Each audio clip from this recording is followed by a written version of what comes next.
بسم اللہ الرحمن الرحیم نحمده ونصلی علی رسولہ الکریم اما بعد۔ وقت ایسی چیز ہے کہ اسے کوئی روک نہیں سکتا، اسے روکا ہی نہیں جا سکتا۔ یہ تو صبح ہوتی ہے، شام ہوتی ہے، اور زندگی کے ایک ایک دن کم ہوتے چلے جاتے ہیں۔ کسی کے لیے نہ رکا ہے نہ رکے گا۔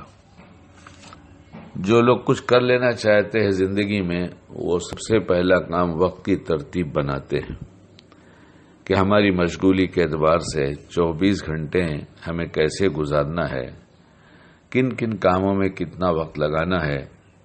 تو کام کی ترتیب میں اہم اور غیر اہم، کیونکہ جو آدمی وقت کی قدر کرتا ہے وہ تو بیکار کام کرتا ہی نہیں ہے، اس سے تو اپنے کو بچاتا ہے۔ لیکن جو ترتیب بناتا ہے اس میں شیطان شامل ہو کر غیر اہم کو اہم بتانے کی کوشش کرتا ہے وسوسوں کے ذریعے، اور جو بہت اہم چیز ہوتی ہے اس کو بعد میں لانے کی کوشش کرتا ہے، تاکہ غیر اہم میں وقت زیادہ لگ جائے تو اہم کام باقی رہ جائے۔ شیطان ہمارا کھلا ہوا دشمن ہے، ہر وقت ہمارے ساتھ ہے۔ اول تو ترتیب نہیں بنانے دیتا، بنانا بھی ہو تو پھر یہ چال چلتا ہے اہم اور غیر اہم کی۔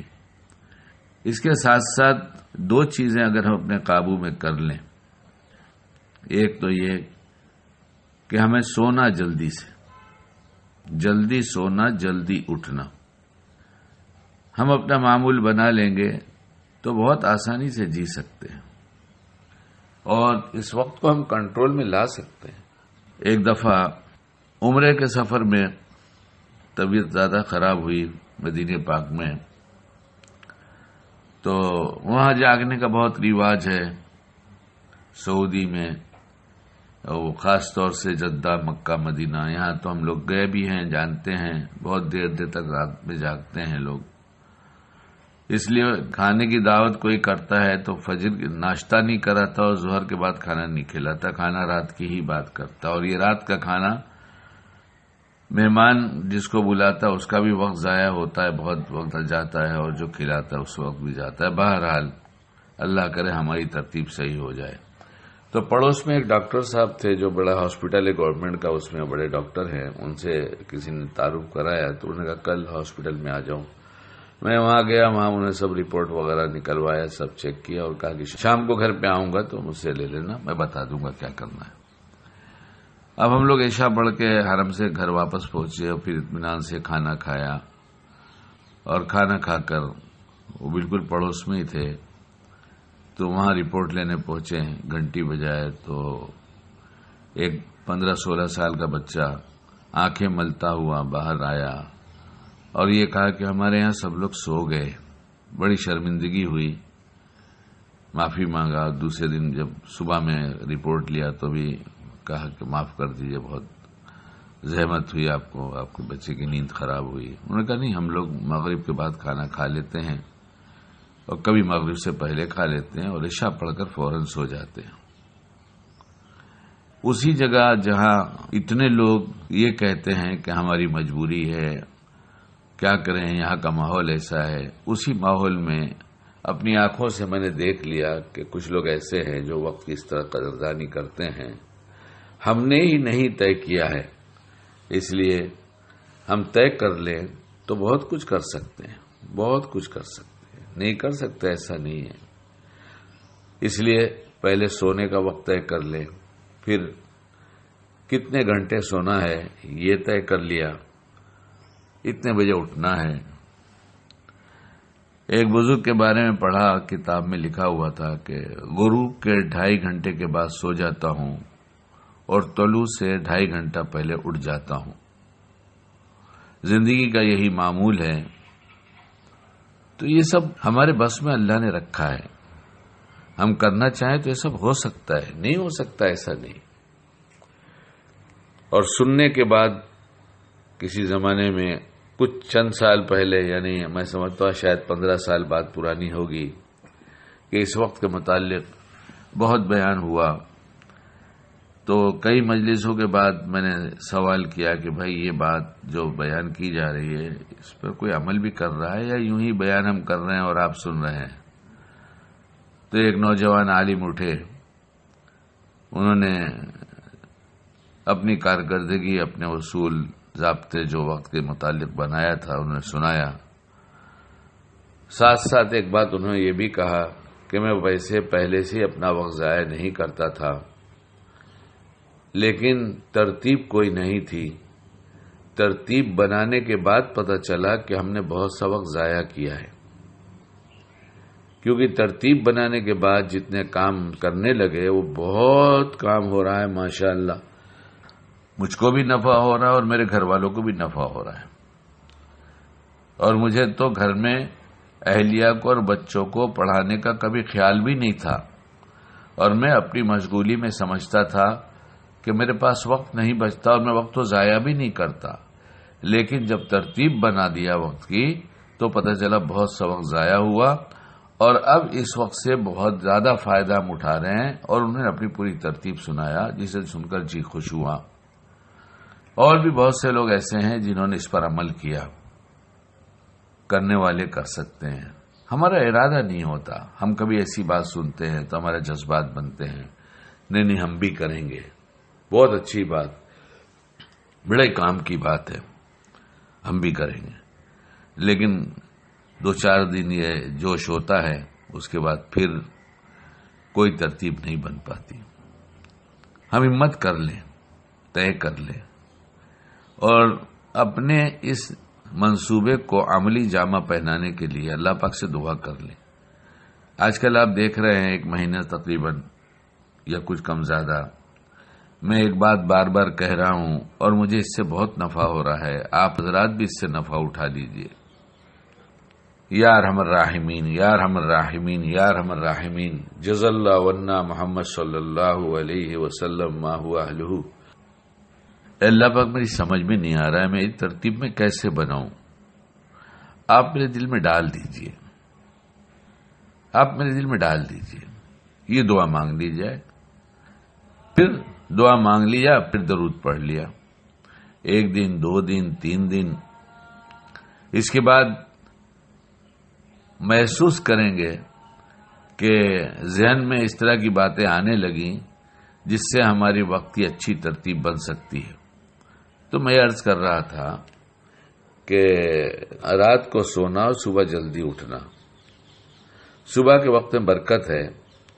ہم طے کر لیں، ہم بھی صبح صادق سے کچھ پہلے اٹھ جائیں گے.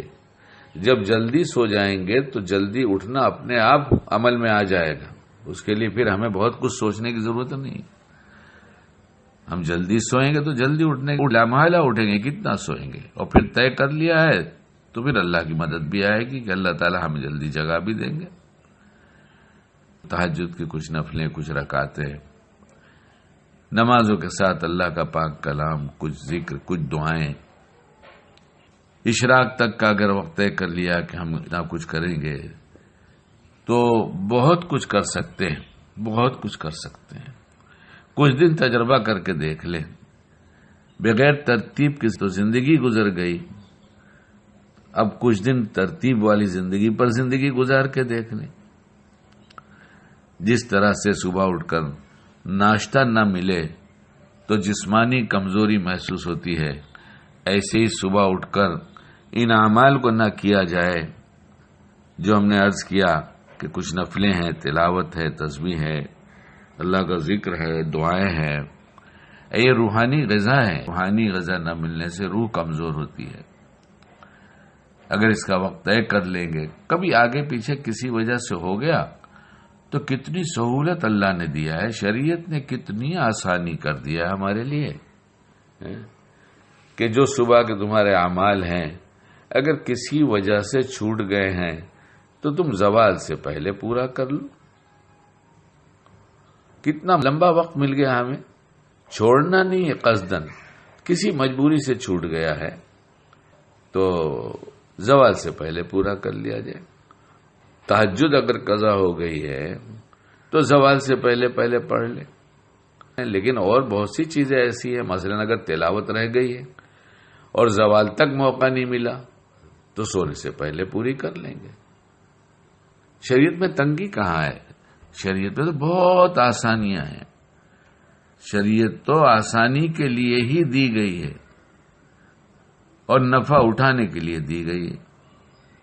اس لیے ہم ترتیب بنا لیں۔ یہی 24 گھنٹے جو ہمیں ملتے ہیں، یہ سب کو یہی 24 گھنٹے ملتے ہیں، امیر ہو، غریب ہو، عالم ہو، جاہل ہو، چھوٹا ہو، بڑا ہو، نوکر ہو، سیٹ ہو، کوئی بھی ہو، سب کو یہی 24 گھنٹے ملتے ہیں۔ لیکن اللہ والے اپنا وقت ضائع نہیں کرتے، تو اسی میں بہت سارے کام کر لیتے ہیں۔ آدمی سوچ بھی نہیں سکتا، تعجب ہوتا ہے کہ کتنے لوگوں نے کتنے کام کیے۔ علامہ ابن جوزی رحمۃ اللہ نے ابو الوفا ابن عقیل کے بارے میں لکھا ہے کہ اللہ کے اس ایک بندے نے 80 فنون کے بارے میں کتابیں لکھی ہیں۔ ایک فن نہیں، 80 فن۔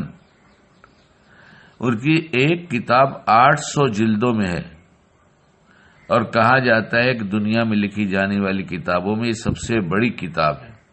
بتائیے، 80 فن پہ کتاب لکھا، اور ایک کتاب، ایک مضمون کی کتاب 800 جلدوں میں ہے، تو کیسے لکھا؟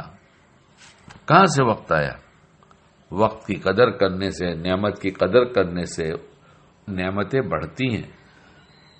کسی بھی نعمت کا جب صحیح استعمال ہوتا ہے تو اس میں ایسی برکت ہوتی ہے کہ عقل حیران ہو جاتی ہے کہ یہ تو ہو ہی نہیں سکتا، یہ کیسے ہو گیا؟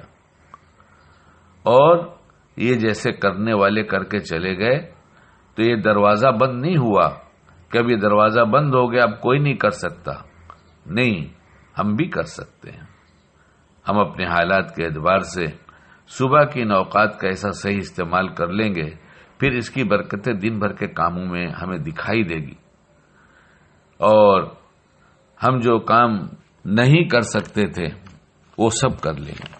ہم روز کا صرف 1 گھنٹہ بچا لیں تو ہم قرآن پاک سے ہی کر سکتے ہیں۔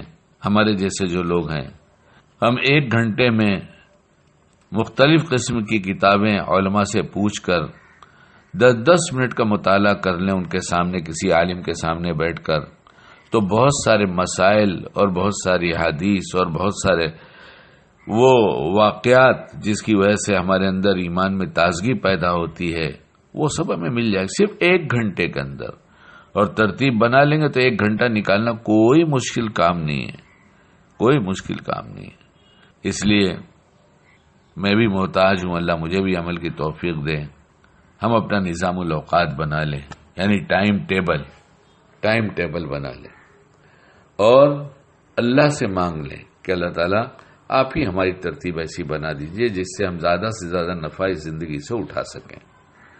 اور مانگنے کے لیے بار بار کہہ رہا ہوں، وہی یا ارحم الراحمین، یا ارحم الراحمین، یا ارحم الراحمین، یہ اللہ کی عطا کے خزانے کی چابی مل گئی ہے، اور اس خزانے سے جن نعمتوں کو حاصل کر لیا اس کے بڑھانے کی بھی ایک چابی مل گئی، اور اس کے باقی رہنے کی بھی ایک چابی مل گئی۔ شریعت نے تو بہت کچھ دیا ہے ہمیں، ہم لیتے کہاں ہیں؟ یار ہمارا رحمین کہہ کر خزانے کی چابی استعمال کیا، اور جو چاہیے تھا وہ مانگ لیا اور مل گیا، تو ایک نعمت مل گئی۔ اب اس نعمت کو بڑھانے کے لیے کہا الحمدللہ الحمدللہ الحمدللہ، تو نعمت بڑھ گئی، اور اس نعمت سے اور بہتر مل جائے تو اس لیے کہہ دیا الحمدللہ رب العالمین، تو اس سے اچھی نعمت مل گئی، بہتر نعمت مل گئی، یعنی سب سے اچھی نعمت مل گئی۔ اس لیے ہم جہاں زندگی کے اوقات کو ادھر ادھر عبث کاموں میں نہ صحیح، ایسے کاموں میں، بیکار کاموں میں نہ صحیح، مگر ایسے کاموں میں جس میں کم وقت میں کیا جا سکتا ہے، ترتیب نہ بنانے کی وجہ سے اس میں زیادہ وقت لگ جاتا ہے، ہم غور کر لیں اپنے بارے میں، آپ بھی غور کر لیں، سب ہو سکتا ہے۔ اور کسی کام کو جب کل پہ ٹال دیں گے تو کبھی نہیں ہوگا۔ شیطان اسی کی کوشش کرے گا کہ ہر ترتیب جب بن جائے گی تو پھر وہ کہے گا آج نہیں کل، کل کبھی زندگی میں آتا ہی نہیں۔ کل تو بچوں کے ساتھ بہانے بازی ہوتی ہے، کھلونا کل دلا دیں گے، فلاں چیز تم کو کل لا کر دے دیں گے، یہ تو بہانے بازی ہے۔ اسی طرح نفس ہمارے ساتھ بہانہ باندھتا رہتا ہے اور ہم اس کے شکار ہوتے رہتے ہیں، کل کر لیں گے، کل کر لیں گے۔ اور جس وقت جس عمل کو طے کیا گیا ہے جب ہم کرنے کا وقت آئے گا تو نفس شیطان ایسی سستی پیدا کریں گے، ایسے ایسے عذر کھڑا کریں گے تاکہ آج چھوڑ دو، لیکن اس دن ہم اپنے آپ کو طے کر لیں، اللہ سے مانگے، نفس سے لڑائی کریں، بہلا پھسلا لیں، لڑائی نہ کریں، نفس کو بہلا پھسلا لیں کہ آج کر لے، کل تیری بات سنی جائے گی۔ پھر ایسے ہی اسے روز کل پہ نفس کے تقاضے کو ٹالتے رہیں اور اپنے نظام الاوقات پر پابندی سے عمل کرتے رہیں۔ آپ خود ایک مہینہ چند مہینہ گزرنے کے بعد آپ کہیں گے کہ ہم نے تو بہت کچھ پا لیا۔ اللہ تعالی ہمیں کہنے سننے سے زیادہ عمل کی توفیق دے۔ حرام اعمال اور حرام رزق یہ بہت معنی بنتے ہیں اچھے کام میں، اس لیے بہت دعا مانگنا چاہیے۔ حرام کام سے تو روز توبہ کر لینا چاہیے کہ توبہ کرتا ہوں معاف کر دیجئے، اور حلال رزق کماتے بھی ہیں تو بہت غور کرنا چاہیے کہ ہم حلال کھا بھی رہے ہیں کہ نہیں کھا رہے ہیں، اس لیے اس دعا کی پابندی کر لی جائے۔ اللہم ارزقنی طیبا واستعملنی صالحا، اپنی زبان میں مانگ لیں، اے اللہ ہمیں حلال رزق دیجیے اور عمل صالح کی توفیق عطا فرما دیجیے۔ یہ مانگنا شروع کر دیں گے تو انشاءاللہ کچھ ہی دنوں میں بہت کچھ سمجھ میں آ جائے گا۔ اللہ تعالی ہمیں کہنے سے زیادہ عمل کی توفیق عطا فرمائے۔